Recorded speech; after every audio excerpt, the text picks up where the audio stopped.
we're talking about rigging. Did you ever make a rig that looks super cool in OpenGL view, and then when you go to render, you see something like this? Dun dun dun. This, my friend, is called anti-aliasing. And it is not a bug, it is actually a very common mistake in terms of rigging. It happens to the best of us, don't worry. And today I'm gonna show you how to solve it. So anti-aliasing, like I said, is not a bug. It's actually a computer physics thing, I don't know. It happens when two shapes are exactly right by another, or like on top of each other in that case. The problems happens because in my arm, I have my forearm piece, and I have this kind of glove that I'm cutting with my forearm piece, which is what I'm gonna show you right now. Okay, so this is my rig where I have my low arm piece and my glove piece. The glove piece is actually just a big rectangle that I'm cutting on my forearm, which is something that everybody does all the time, right? But now if I just apply the cutter, I have this happening. In vector, that works because it's vector, but anti-aliasing happens when these vectors are converted to raster, or bitmap as we call them.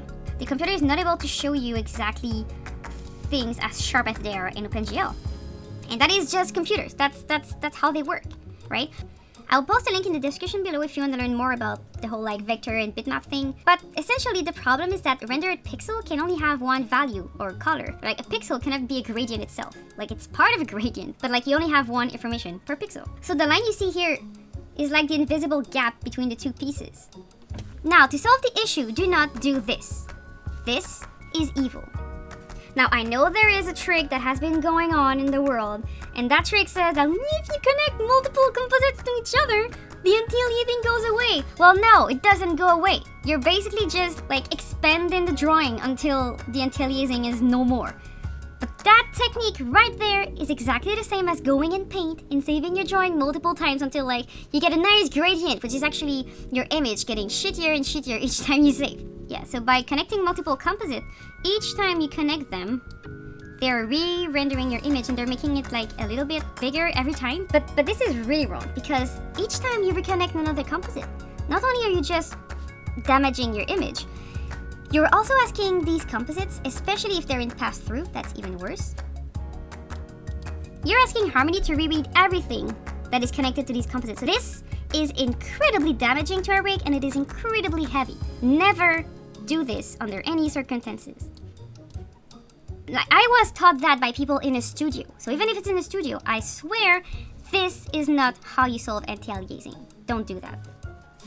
What you should do is actually rig it the right way first. Doing this is bad. There's actually a way to do this that is less damaging. It's a node that is called increase opacity, which basically does the same without it being harmful. So increase opacity, you connect it here, and with kind of like calculations and gamma thingy, you'll be able to make it like a bit larger and eventually solve a little bit of the problem. But it's not solving everything, okay? So increase opacity is something that can maybe save your butt sometimes, but you shouldn't rely on it either. What you should do first is make sure that you rigged this the right way, and that's what I'm gonna show you right now. So to solve this problem, super easy. Instead of having the shape being cut and then put it on top of this one, all you have to do is take that cutter, and instead of cutting this piece, you just put it here. And then you use the lower arm to cut both the drawings together inside this one. All right, so you take both of the drawing, they go through the cutter, then you take the lower arm and you bring it here. Magic!